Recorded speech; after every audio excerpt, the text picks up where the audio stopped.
आज जवादी बरे सगीर हिंद दा पहला और आखिरी मरासी आ जेड़ा पीटीआई वालियां को अपनी रोजाना सुबह शाम पोली पोली ढोलक वजवा ना लवे इन्हू नींद नहीं आती, इन्हू सुकून नहीं आता।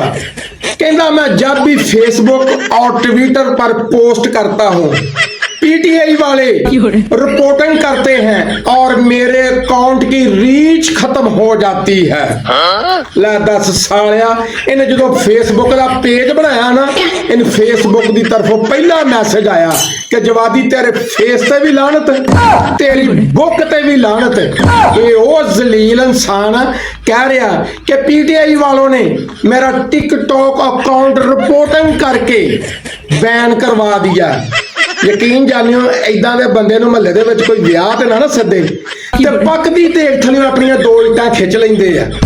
ये महल्ले दी नुक्कड़ दे उत्ते खलोता जनाब। हुण एक बंदा आया आण के कहंदा जवादी साहब मुल्क दे हालात ठीक नहीं, कहंदा तूं सिगल लवा साडी भैन ठीक नहीं।